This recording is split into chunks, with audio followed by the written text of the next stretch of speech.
एक वक्त था जब देश ने महात्मा गांधी में आग लगी देखी थी। एक ऐसी कंट्रोवर्सी जहां एलिगेशन थे जुडिशियल करप्शन के और सेंटर में जुडिशरी से जुड़े एक जज जस्टिस यशवंत वर्मा। उस वक्त सवाल सिर्फ एक इंडिविजुअल पर नहीं था बल्कि पूरे सिस्टम की क्रेडिबिलिटी पर था। और आज एक ऐसा ही केस आया है जिसमें डॉक्टर भीमराव अंबेडकर की फोटो पर आग लगाई गई है और सेंटर में फिर से जुडिशरी से जुड़ा एक नाम, एडवोकेट अनिल मिश्रा।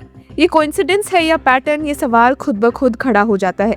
और इसी सवाल के साथ ग्वालियर से शुरू हुआ ये केस धीरे धीरे पूरे मध्य प्रदेश हाईकोर्ट तक आ पहुंचा है, जिसमें आज एक बड़ा ऑर्डर आया है। तो क्या हुआ है, चलिए समझने की कोशिश करते हैं। अब थर्सडे रात ग्वालियर में एक वीडियो सोशल मीडिया पर काफी वायरल होता है। वीडियो में क्लियरली दिख रहा है कि डॉक्टर भीमराव अंबेडकर की तस्वीर जलाई जा रही है और साथ ही ऑब्जेक्शनेबल स्लोगन्स लगाए जा रहे हैं, वो भी सुप्रिटेंडेंट ऑफ पुलिस के ऑफिस के सामने। जैसे ही ये वीडियो दलित कम्युनिटी तक पहुंचता है, गुस्सा और दर्द सड़कों पर आ जाता है।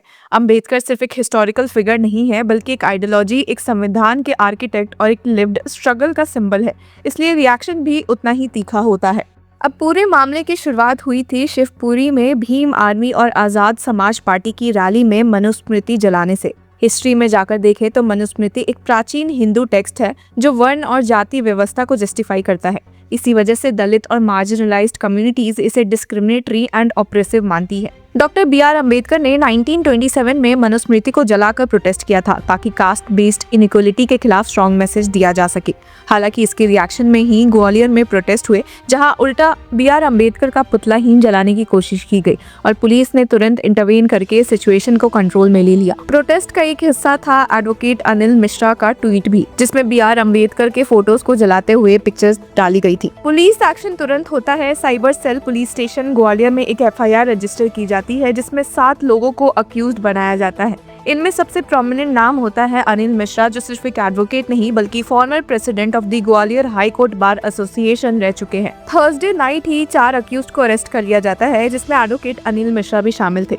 लेकिन यहीं से केस एक सिंपल क्रिमिनल मैटर नहीं रहा। फ्राइडे को जब अक्यूज्ड को डिस्ट्रिक्ट एंड सेशंस कोर्ट में प्रोड्यूस किया जाता है तो लगभग 3 घंटे की लॉन्ग हियरिंग होती है और डिफेंस पूरी ताकत के साथ बेल के लिए आर्ग्यू करती है, लेकिन कोर्ट कोई रिलीफ नहीं देता। जीएमएफसी कोर्ट बेल रिजेक्ट कर देती है और चारों अक्यूज्ड को जुडिशियल कस्टडी में भेज दिया जाता है, जिसके बाद वो जा पहुंचे मध्य प्रदेश हाईकोर्ट और आज ही वहां पे तीखी हियरिंग देखने को मिली है। आपको बता दें कि हाईकोर्ट बार एसोसिएशन के प्रेसिडेंट और डिफेंस के counsel advocate Pawan Pathak police action पर खुलेआम सवाल उठाते हैं। उनका स्टेटमेंट है कि the police have arbitrarily arrested Anil Mishra and others in this. वो ये भी कहते हैं कि there is no provision for a magistrate to hear the case under the SC/ST act. There is a special court for this। तो defence का यही मानना है कि पूरी डिटेंशन इलीगल है और हाई कोर्ट से ही जस्टिस मिलेगी। अब सबसे ज्यादा कंट्रोवर्सी तब होती है जब डिफेंस साइड ये स्टेटमेंट भी देता है कि burning an effigy of a person is not a crime. इसके साथ ही एक और रिमार्क आता है कि if raising slogans in the name of God is a crime, then governments in the country will be toppled। ये स्टेटमेंट्स दलित organisation और civil society के लिए और ज्यादा इन्फ्लेमेटरी बन जाते हैं। उनका कहना है कि ये सिर्फ एफिजी या फोटो का सवाल नहीं है बल्कि एक सिंबल का अपमान है जो कॉन्स्टिट्यूशन और इक्वलिटी के आइडल्स को रिप्रेजेंट करता है। तो जब डिस्ट्रिक्ट कोर्ट से बेल रिजेक्ट होने के बाद अक्यूज्ड हाई कोर्ट का दरवाजा खटखटाते हैं और सैटरडे को मध्य प्रदेश हाई कोर्ट की स्पेशल डिवीजन बेंच इस मैटर पर हियरिंग करती है, तो कोर्ट एक इम्पोर्टेंट स्टेप लेती है और केस डायरी समन करती है। साथ ही स्टेट गवर्नमेंट से रिस्पांस मांगा जाता है। गवर्नमेंट साइड इस केस में टाइम मांग लेती है, जिसके बाद कोर्ट नेक्स्ट हियरिंग जनवरी 4 के लिए फिक्स कर देता है। कोर्ट का ये ऑब्जर्वेशन रहता है कि only after the next hearing it will be decided whether advocate Anil Mishra and his associates will be released from jail और रिमेन इन कस्टडी। अब जब बेल नहीं मिली है तो आपको बता दें कि डिफेंस साइड का सबसे स्ट्रॉन्ग आर्ग्यूमेंट प्रोसीजर को लेकर रहता है। अनिल मिश्रा और बाकी पिटिशनर्स की तरफ से ये कहा जाता है कि the arrest was made first and the FIR was filed later. ये एलिगेशन बहुत ही सीरियस है क्योंकि अगर अरेस्ट FIR से पहले हुआ तो अरेस्ट इलीगल माना जा सकता है। साथ ही ये भी कहा जाता है कि family members were not informed of the arrest in a timely manner, जो सुप्रीम कोर्ट के गाइडलाइंस के भी अगेंस्ट है। डिफेंस का एक और की आर्ग्यूमेंट SC/ST एक्ट से जुड़ा होता है। कोर्ट में ये सबमिशन दी जाती है कि under the SC/ST act there is a provision for release after giving notice, but this procedure was not followed. मतलब ये दावा किया जाता है कि पुलिस ने ड्यू प्रोसेस फॉलो नहीं किया और प्रेशर में काम किया।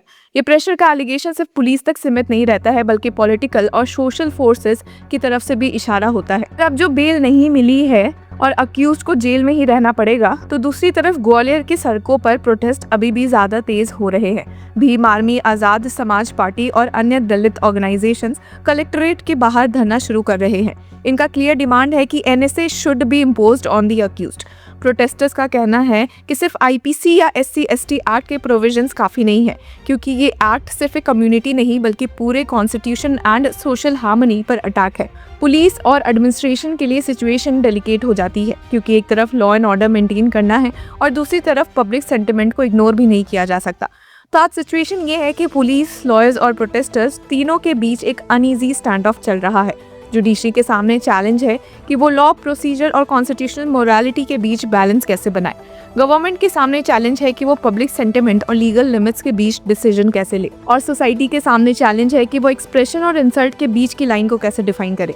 अब जनवरी 4 की हाईकोर्ट हियरिंग इसलिए क्रूशियल है क्योंकि उस दिन केस डायरी, स्टेट रिस्पॉन्स और डिफेंस आर्ग्यूमेंट्स एक साथ टेबल पर होंगे। या तो बेल मिलेगी या जुडिशियल कस्टडी कंटिन्यू रहेगी। साथ ही ये भी डिसाइड होगा कि क्या ये केस सिर्फ एक क्रिमिनल मैटर रहेगा या फिर एक larger constitutional and social president बनेगा। पर एक बात तो क्लियर है कि इस केस में आग सिर्फ एक तस्वीर को नहीं जला रहा, ये आग trust, institutional credibility and social cohesion को भी छू रहा है। और जब सेंटर में जुडिशरी से जुड़ा कोई नाम हो तो सवाल और भी ज्यादा गहरा हो जाता है। जब तक कोर्ट का फाइनल वर्ड नहीं आता, तब तक ये मुद्दा सिर्फ ग्वालियर तक सीमित नहीं रहेगा, बल्कि पूरे देश के लिए एक अनकंफर्टेबल मिरर बना रहेगा। तो व्यूअर्स, आपकी इस मुद्दे पर क्या राय है? Do let us know in the comment section. Until then keep following law चक्र।